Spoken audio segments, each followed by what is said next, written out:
Welcome to Supply Circles, stories from the innovators, disruptors and improvers in supply chain management today, brought to you by AI Group.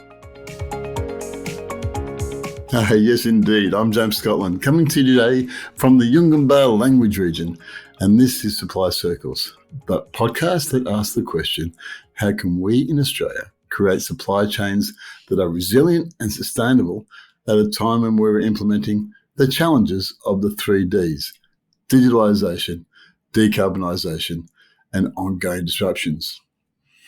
You know, in the intro, it says we talk to innovators, disruptors, and implementers in supply chains today.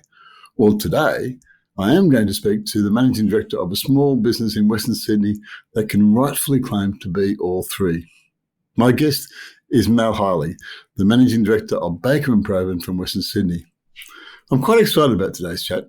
We all know that there are many successful Australian businesses, but we don't usually know the hard work and entrepreneurial actions that go into that success, or the way the company has successfully managed the supply side to meet the demand and opportunity side. Baker & Provan is one such business. The backstory is fascinating. Here's the basic. For over 75 years, since 1946 in fact, Baker & Provan have specialised in the manufacture and supply of quality engineering products. It's always been in precision engineering, but in 1975 it aggressively moved to become a modern engineering, machining and fabricating business when it purchased its first CNC machine. And then in 1989, Baker & Provan became a supplier to the defence industry via a contract with the Australian Navy, and it's now a significant and long-term supplier to defence. It's still based in St Mary's from a 6,500 square metre workshop and employs over 80 full-time staff. The company is a well-respected, successful, modern engineering business supplying large buyers across the nation. But that's just the basic details. There's a lot more to the Baker & Provan story than the surface story. So welcome, Mal. It's good to have you on the show. Is that a good introduction to the business? As an Australian success story, isn't it? 75 years. No, it's a great introduction, James, and it's a pleasure to be part of this podcast series. One aspect that you didn't touch on in the introduction was it remains an Australian family company, and interesting backstory on Arthur Baker and Don Provan, obviously where the name of the company came from. They both, given the fact that we have a significant proportion of our current turnover in defence, both manufacture and sustainment. Arthur and Don worked together in the small arms factory in Lithgow in 1942, and they enlisted simultaneously and went and served in New Guinea. And they saw active service there, and they said, well, if we get out alive, we'll start a company together. And they did, thankfully, get out alive, and they started Baker & Provan in 1946, as you said. But for a company that survived for 75 years, currently active in the defence, to have their founders being returned servicemen, I think is a great touch and fact in terms of the history of the company. And it remains very much a family company in that Arthur Baker was my father-in-law. He ran the company for the majority of its history and then passed over to his eldest son, Peter. Peter ran it. He was in the regular army.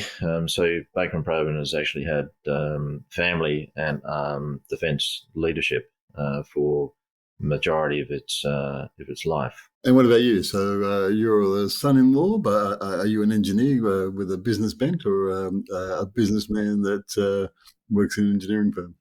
Well, my background is civil engineering, so I had no anticipation of being involved in the family company, and my early career was with the Maritime Services Board in New South Wales, and then had the opportunity to be involved in a staff and management buyout in about 1993 when Premier Greiner was running New South Wales as New South Wales Inc. and taking a very commercial approach. And so me and another fellow, Jim Miller, we set up a we facilitated a staff management buyout. We took 10 of the staff, and we all were shareholders of the company. We built that up to about 180 staff and ultimately 100 million turnover.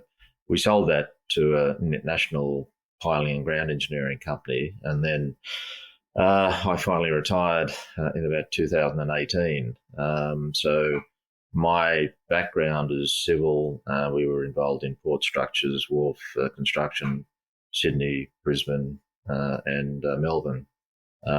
So once I went into retirement, it was really the sad passing of Peter Baker, who was the MD of Baker and Provan at that time. He unfortunately passed away in early 2020, and the family asked, I guess given my experience in small business and development of companies, would I get involved? And my first response was no. My second response was no. But ultimately, I said yes. They got you in the end. Yeah. So the question of yes, I'm an engineer, but I'm probably an engineer with an interest in business rather than a businessman with an interest in engineering. What's you're in Western Sydney and you've been going for a long time, family business. What makes it such a success? Well, I think it's developed capability. We have probably not totally unique, but the combination of large scale. You referred in your introduction to a 6,500 square metre workshop facility. So it's a large facility. We've got 20 CNC machines. So I think it's probably the foresight of Arthur and Peter to take a few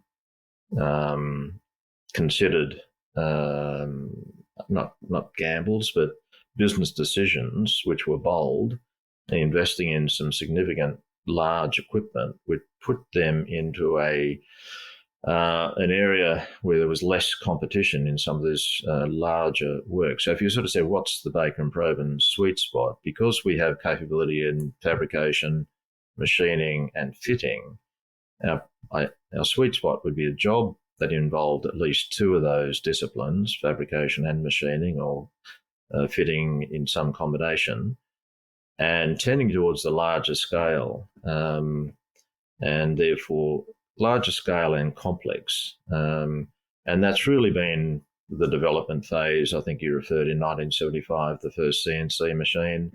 When it started out in 46, it was a tool shop, the tool making shop, with one machine, which was an optical grinder. And that's still in the factory now. So it's been sort of retained as a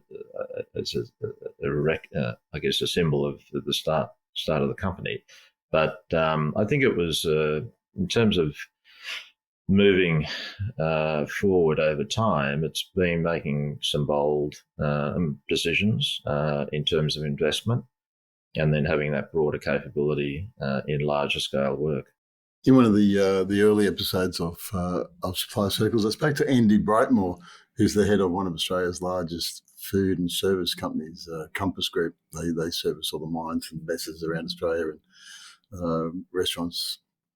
And he said that the coming 6 to 12 months would be about competency based around data and people. He sort of saw the three working together. If you've lasted this long, you've managed to attract some very, very good people. How do you describe your leadership? Collaborative, I'd have thought. I think it's always important to clearly have a view to the future. So when I got involved in the middle of 2020, it was very much a case of a stock take on where's Baker and Provan at the moment. What are the typical SWOT analysis, our strengths, our weaknesses, opportunities and threats. And then saying, well, where would we like to be in the next 3 to 5 years? And then charting the course to go from where we were to where we would like to be, but doing that in very much a collaborative arrangement with our senior management team, our senior leadership team, so that everyone was on the same page. So I think your question is, what's my leadership style? I think it needs to be forward-looking, but very cognizant of how you're going to get there, and you need very good people, and you need good people who are working well together. So I'm always looking at sporting analogies and why a football team's successful and why were the Panthers successful last year, what was the style of mixture of young talent and older experience in the team, everyone playing their part. So in many senses, I'm part of a team and everyone is part of the team, and we all play our positions as well as we can. There's a very good book called Peak Performance that looks at successful sporting teams around the world that have been successful after their superstars have retired, have managed to stay successful over a long period of time. Michael Jordan retires and the team keeps winning. Bundesliga in Germany have won for a long time, Williams, Formula One. And they looked at why that was the case. A bunch of PhD people from New Zealand looked at why that was the case. And they said it was the alignment between the back office and the front office, as the alignment between the admin and the sporting field. And you'd say that Penrith have managed to do pretty well there too. Apologies to all the AFL people listening to this podcast. But the Penrith rugby league team managed to get a big junior base, a smart administration, and a good first grade team working. Does that analogy resonate with your what you're saying about Baker and Provan? Yeah, if you walked around our factory today, you would meet 5 or 6 tradespeople who have been there for 30 years plus. And that's our experience in the engine room there. And you would also meet quite a cohort of apprentices and younger tradespeople. And when we sort of talk about teamwork, the Baker and Provan, and I'll stick a slide up and it'll have the features of successful teams. And you'll have an image there of the Panthers holding up the trophy. Again, apologies to AFL and soccer followers. But I think we do reflect that healthy blend of experience and young talent coming through. If you retired and came into the business in early 2020, you came in at the start of COVID. What lessons did COVID teach you and teach Baker and Provan? Well, I think what it would teach anyone is try and you can never be prepared for the unexpected, but you do need to react to the circumstances you're faced with. And so what it isn't, it's not business as usual, clearly. You've got to react to the changing circumstances. And you go into survival mode effectively. In terms of lessons from that period, I think it was to be able to pivot fairly quickly. And I think that was evidenced by other companies who went into manufacturing products which were needed in response to the COVID pandemic. So that was medical supplies, whatever else. And you can sort of see some companies that weren't involved in medical supplies pivoting into manufacturing medical supplies. In Baker and Provan's case, we didn't really have that opportunity. And it was a case of battening down the hatches, maintaining the supply lines where we could, but also being very cognizant about our cost base and managing through as best we could. I'm thinking of the fact that you had a whole career prior to COVID. So you had a whole business career. You've been through lots of different changes. You've been through digitalisation and commercial and computerisation, all sorts of things prior to COVID. And then you got faced with this quite unique set of circumstances. Did you fall back on some basic business tenets that you believed in, or did you say, no, this is blue sky. This is blue ocean type stuff. My question is, did you fall back or did you say, no, I've got to see it totally different? I think if you're in business, you need to have a positive view about the future. I think that can be mixed with clearly a degree of caution, but you don't see a lot of pessimists in business, I don't think. So therefore, I think you need to be able to look at what is possible. Now, in a difficult circumstance like that, it's what are the opportunities that we may be able to create moving forward? I think it was very much, as I said earlier, is batten down the hatches and secure our position for the future. But there was one of the consequences was, okay, supply lines from overseas are challenged, so therefore there was a natural refocusing on manufacture in Australia. So there was a positive. It was the language of sovereign capability and defence was emerging at the same time.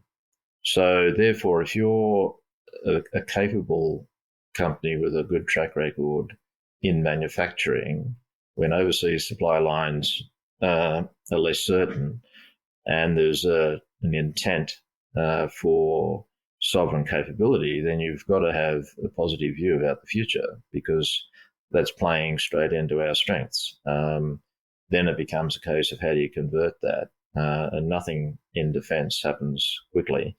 But there was certainly a lot of reaction from people who were sourcing materials from overseas or products from overseas, manufactured products from overseas, to seeing whether they could get them manufactured in Australia. Yeah, it's a real focus. So we'll come back to the supply side in a minute, but the markets that Baker and Provan are in, do you want to just talk about that for a minute? You've got defence industry, but you've also got some other big markets, I think. Yeah. Typically, defence would represent 40 to 45% of our turnover. But it's also important to make the distinction between manufacture and sustainment. Manufacture in defence for us has been sporadic. We've had some significant programs. The most recent significant program was the Supercat vehicles, where we assembled 89 Supercat vehicles for Supercat commando vehicles back in about 2015, 16. So they're vehicles, they're military vehicles. So they were army vehicles. Uh-huh. About 2 years ago, we manufactured the MCA array frames to go into the nose of the Collins-class submarines for Thales.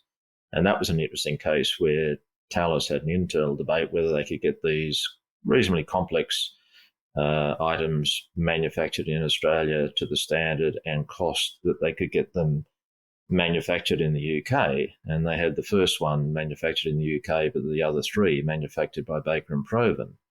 And they were exceptionally generous in their praise and recognition for the quality and the cost of what we were able to achieve there. But coming back to your question, which was around markets, and the distinction between manufacture and sustainment. Sustainment is clearly the on-vessel servicing on a day-to-day basis. Now, we have staff at Fleet Base East in Garden Island in Sydney, and at Fleet Base West in Henderson and Garden Island West, where we are working on 6 classes of vessel through the course of the year, whether they're frigates, destroyers, mine hunters, LHDs, oilers, and so forth. So that about 40 to 45% in defence on any given year, a large proportion of that is going to be in that sustainment category. And then on the defence manufacture, that's far more sporadic. What do you mean by sustainment? You mean the supply of spares and replacement parts? No, it's more than just replacement of parts. It's actually performance of the maintenance work. So in defence, where you might use the term maintenance, the term in defence is sustainment. It's always surprising the number of vessels which are in dock at any time, and they will be doing upgrades on any number of items on the vessel. It could be breakdown maintenance, so it could be an urgent repair, it could be a planned repair. But this is a substantial ongoing program for all vessels in the fleet. So when I talk about sustainment, it's that sustainment it's the day-to-day maintenance of the vessel. It could be replacing items on a crane or fin stabilizer, you name it. There's literally thousands of parts to making up any of those vessels, and they all undergo. You have workshops on the east and west base, do you, or do you just have people there? Yeah, we've at Fleet Base East, Garden Island. We would only have a small, what you might say, containerised small workshop capability. Anything of any substance would go to our St Mary's workshop. So we have two fitting bays there, so we'll do refits on any number of items, which will be sent out to St Mary's for repair and return to the vessel. So if I understand it, if the ship or the boat comes in for maintenance, and whoever's running the project says, well, that bit, and that bit go to Baker and Provan, and they'll get that fixed for us, and that bit goes to somebody else.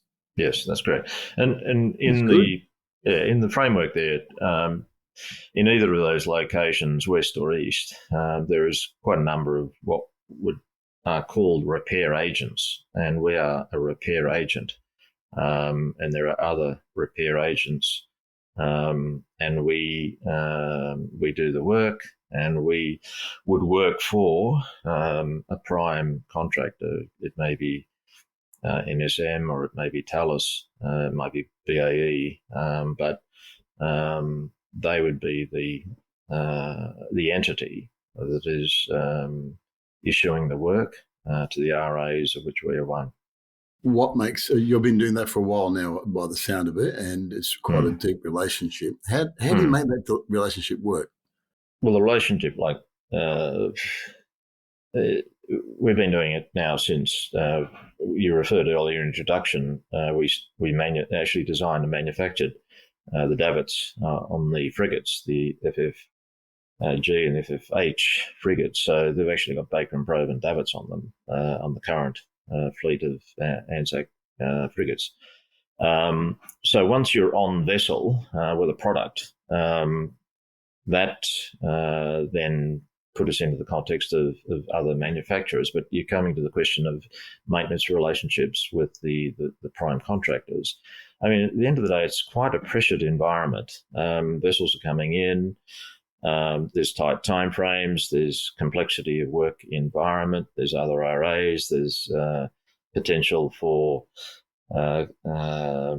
conflict in work areas. So at the end of the day, any of these things depend on performance. And if you can perform well, and you can communicate well, and you can develop a relationship of collaboration and trust, then that they're the primary factors in being able to have a successful relationship. Because it won't always go perfectly well, will it? At some stage or other, your buyer's going to be yelling at you. What are you doing? Yeah, no, and that's not uncommon. I mean, absolutely, you do not live in a perfect world, and whenever we're going to be dealing with humans at any level, which is always going to be the case, despite any amount of training or communication, mistakes still can happen. Then it's a case of how do you react to that? How do you respond? And it's a case of, okay, well, we've got a joint problem here. We need to work most effectively to resolve that issue. But I think communication, I think those environments are fairly tough. I think anyone that's worked at, say, Garden Island in Sydney for any number of years would recognise that it's a really reasonably tough environment, and you really need to encourage that sense of, okay, well, let's work on this issue together, rather than be sort of pointing at each other, looking for someone to blame, as it were. Yeah, find solutions rather than blame. Yeah. There must be some bad days there. And I think that, that helps if you know that you've got some skin in the game. You've been there for a while. You've been through these things. It must be helpful to have a career behind you. Baker and Provan have more than just a sustainment arm, though, don't you? You sell a lot of products that you bought from your suppliers overseas, if I understand the story correctly. Yeah, we don't sell the product so much. It's more a case of having established relationships with a number of OEMs. So that's the original equipment manufacturer. So, as I said earlier, literally there's thousands of items on any vessel. Once we're on vessel from about 1990, that gave us the opportunity to develop relationships with other OEMs. So therefore, there's a number of suppliers of equipment out of Europe. And over the ensuing years from 1990, we developed relationships with a number of those European suppliers. So it may be a Spanish crane company or companies, Italian, French, and over the years, we've established effectively service agreements with those companies. So it's not so much selling their product, it's really servicing their product as their preferred repair agent. And therefore, if those parts are required, obviously we bring those parts in from the original manufacturer, and we will then fit those parts and test the piece of equipment that's been repaired. It's a great story. So you do a lot of work on shipping in various other platforms. Yeah. The OEM suppliers defence, and you are the go-to person on site, in other words, in Australia for what happens next. Let's take a break. When we come back, let's talk about how you built that relationship, because that's the supplier relationship that we keep talking about and that I'm really keen on. So I'll be interested to learn how you built relationships with OEMs. Back in a minute. Good. Thank you. If you have supply chain or business improvement challenges, contact AI Group's Business Improvement and Growth Hub. The Big Hub is a library of practical and relevant resources designed to assist member businesses to grow and improve.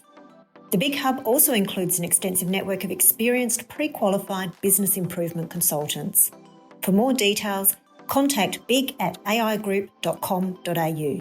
That's big@aigroup.com.au.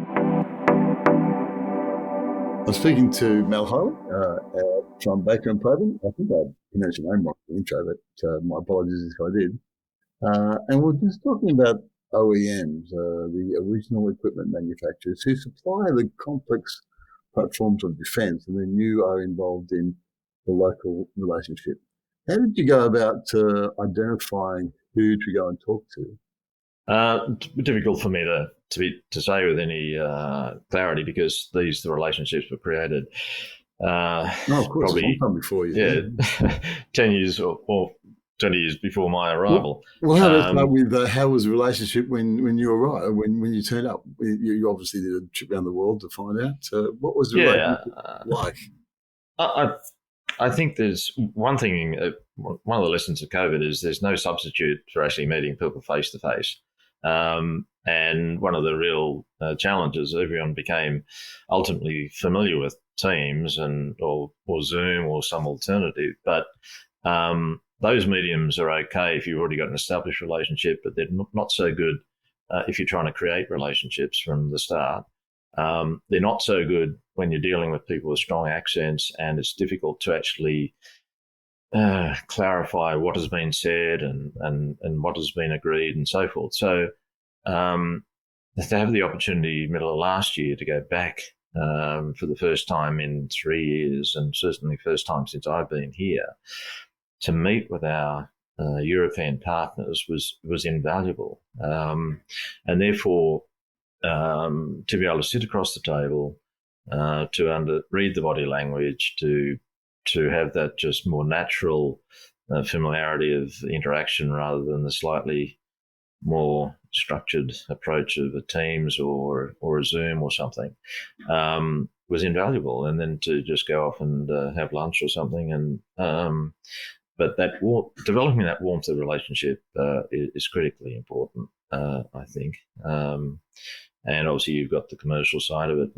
but certainly that personal relationship side is very important. What are you trying to establish the most? Your credibility, their credibility, their ability to deliver, your ability to deliver. What are the touch points? I think a lot of it's just around maintaining continuity of communication.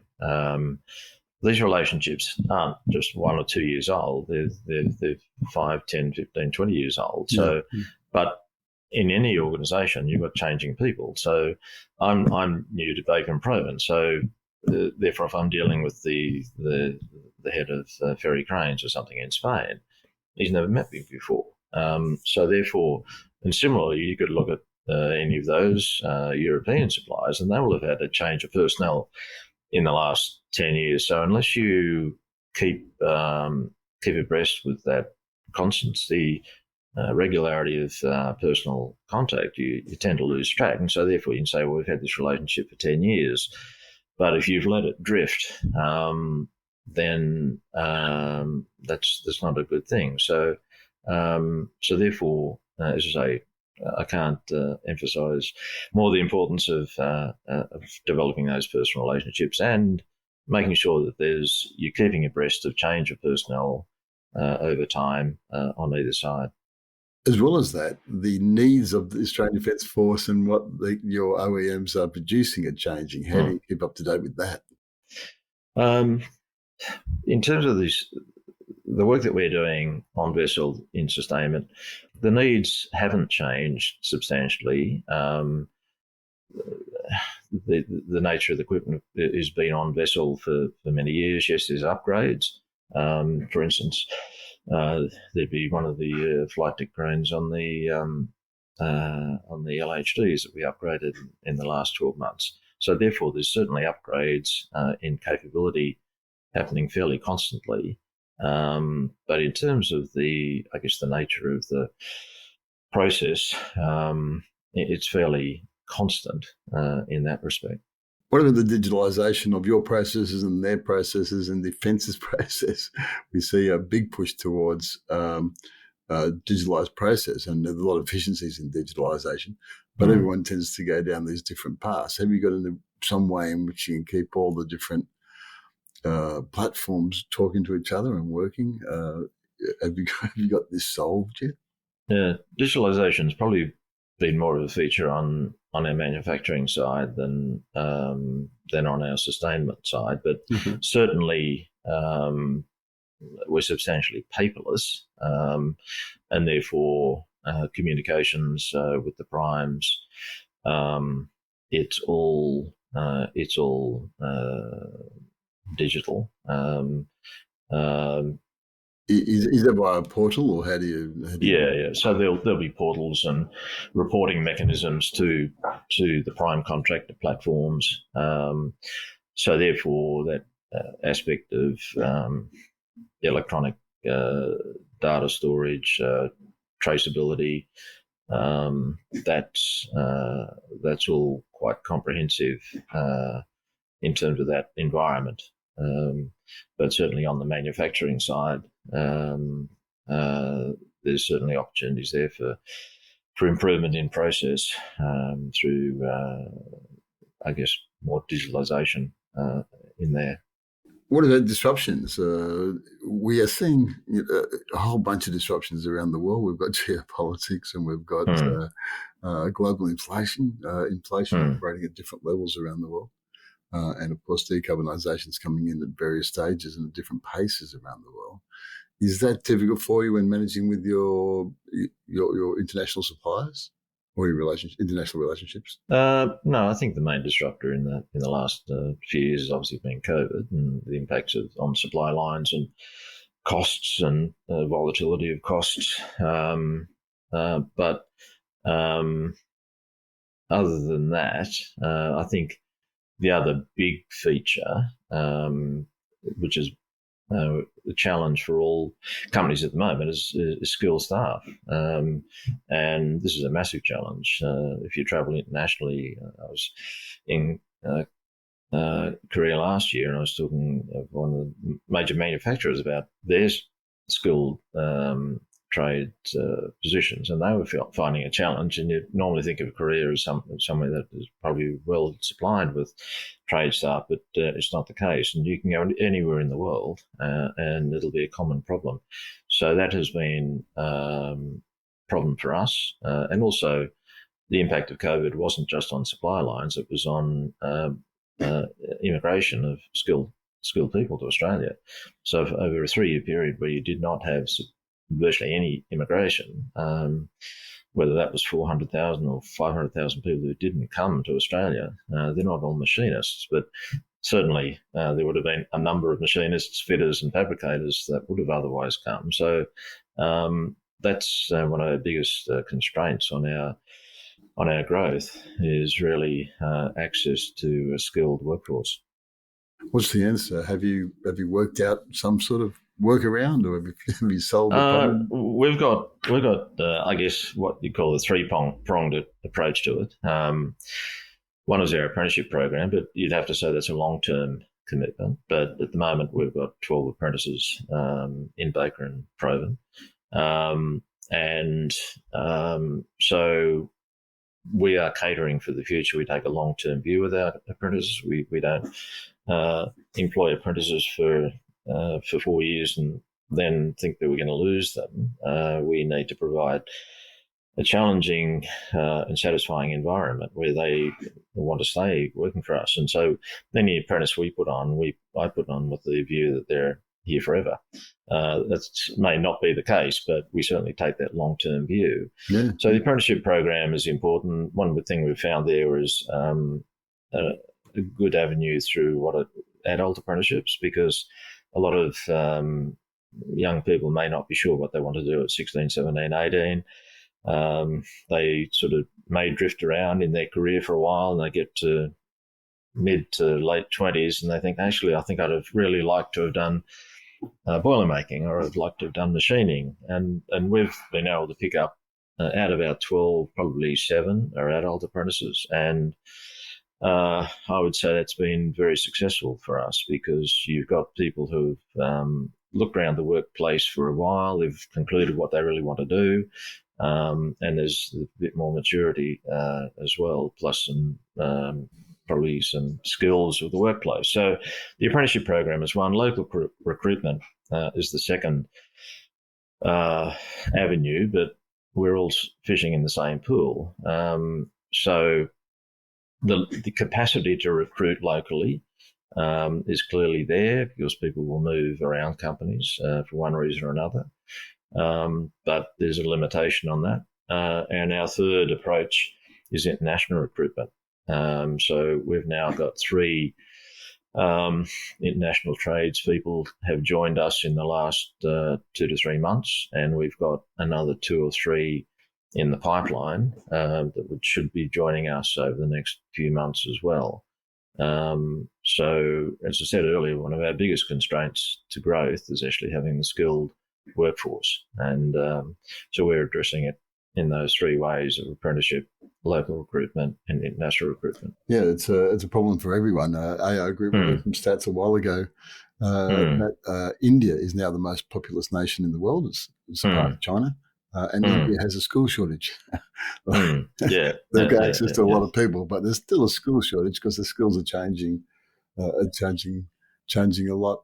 What do you think is the challenges ahead then, apart from school shortage, which is going to be around for a little while over the next few years? What are you focusing on to ensure the continued success of Baker and Provan?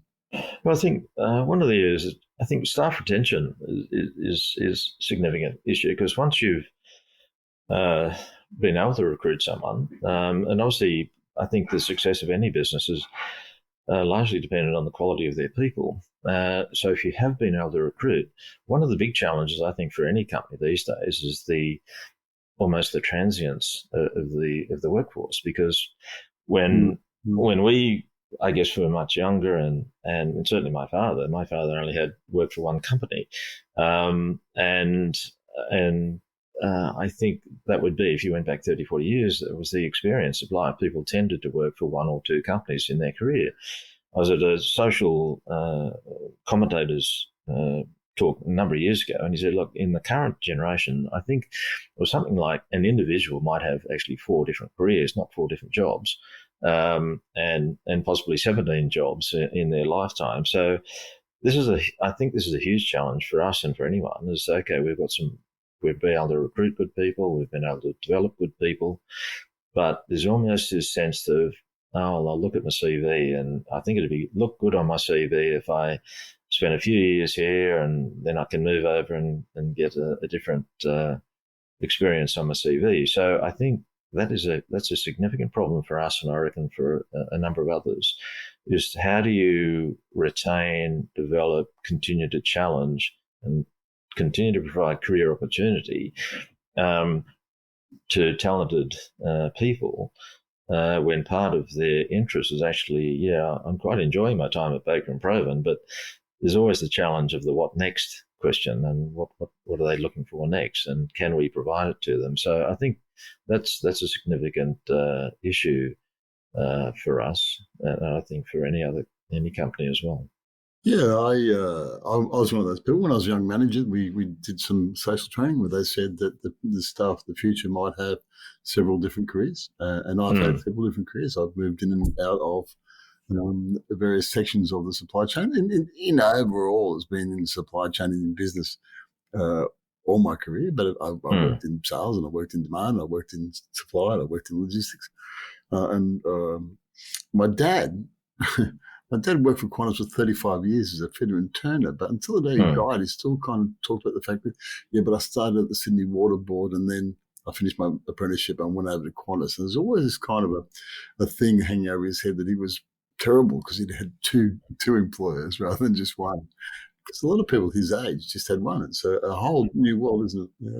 Yeah, and I think therefore, when you're looking at employing someone, the reason they stay is not just for the money. The money is obviously a significant factor, but there's also what's the working environment? Are they enjoying working with their colleagues? What's the culture of the company? Is this a good place to work? So I think employers need to be looking at certainly the non-remuneration aspects of employment to provide that additional sense of attachment to the company beyond the pay packet. It's been a fascinating conversation. You've given us great insights into the idea of how you manage relationships in a number of different ways. You said you look forward as a manager, as a leader. You have forward-looking deep relationships across the world and with your buyers. And now you're talking about your employees as well, making sure that you're offering them what they need. The sort of theme through all of this is about how you engage with people. With a business that's been around for 75 years, though, it's more than just the people. One of the biggest issues of surviving is cash flow and understanding assets and understanding the basics of business. Can you just talk to me about that? Is it different? It's different for a small business, isn't it? Because it's not just numbers on a page. It's that this means a lot to us. Yeah. Certainly it's life and death for certainly smaller companies, and therefore you're constantly watching your cash flow. And in our case, the nature of the manufacturing business is substantially what is known as a jobbing shop. So what you would really like to do is establish a better balance between repetitive, longer-term contracts versus the short-term one-offs and so forth. And so a significant feature of the St Mary's workshop is it's substantially a jobbing shop. So when you sort of say, well, what are you doing in 3 months' time? That's less clear because, yes, we've got some longer-term manufacture and maintenance contracts there, but substantially we've got a substantial exposure on actually not knowing what's coming through the door, and therefore there's a certain hand-to-mouthness to it, and that is a constant matter. So therefore, in terms of future planning, what you're trying to do is actually get more longer-term repetitive work into the workshop. So what we're finding, when you asked earlier about our split between our market sectors, the major market sector for us in manufacturing is actually rail. So we have both bogie maintenance, which is a constant ongoing program. We're manufacturing parts for rail. And that, in fact, is the most substantial ongoing program we have at St Mary's. We've got a small parts section, so we manufacture parts for the mining industry. And we've also manufactured for a number of the larger equipment suppliers in mining as well. So we can make complex equipment, and some of those bigger programs are good because they're quite extended, and also servicing just heavy industry with manufacture and maintenance as well.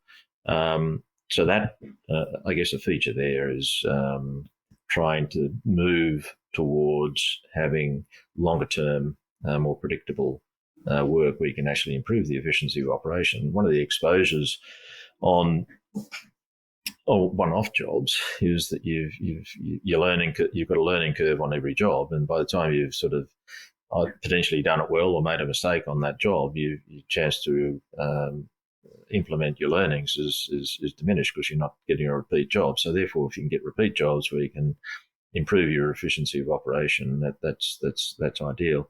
So if you look at the Future Defence Program, although our manufacturing has been sporadic over the years in terms of manufacture, we're moving into a period of much more predictable contracts, whether it's on the Hunter program, and obviously the Land for Hunter Phase 3 has been reduced in scale, but we've still got hopes and opportunity there. But probably the Hunter program is the one that where we've when we're talking about establishing relationships with European suppliers, that a lot of that conversation that we had earlier was in relation to our sustainment piece. But if you're looking at our manufacturing side, we've developed good relationships with a number of suppliers to the Hunter program so that we will become their Australian industry partner and manufacturer for that program moving forward. And so if you're looking at more long-term repetitive tasks and projects, then that's going to come through programs like that. Well, it's good to hear that you're picking up some more repeatable contracts and that there is some growth in that area. It's been a great chat. Thank you very much for your time today, Mal. What about you personally? Are you going to retire again soon? Yeah, I'll certainly retire. We're just not quite sure when at the moment. But yeah, I think while the challenge is still there and the enjoyment's still there, and there's certainly much to achieve at Baker and Provan.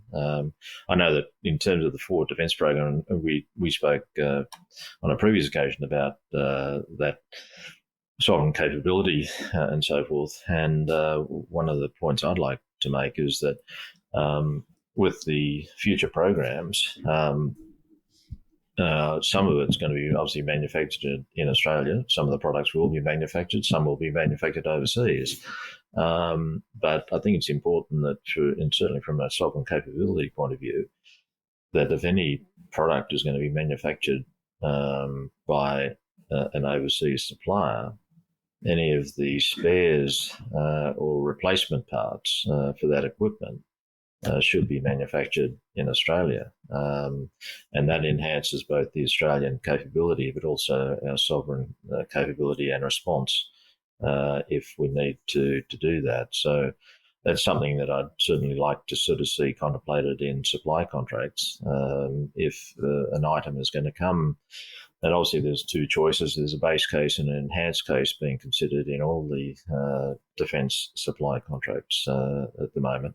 But if the decision actually is to have the item supplied from overseas as a complete manufacture, then I think it's important that any replacement parts have to nominate an Australian manufacturer for those parts.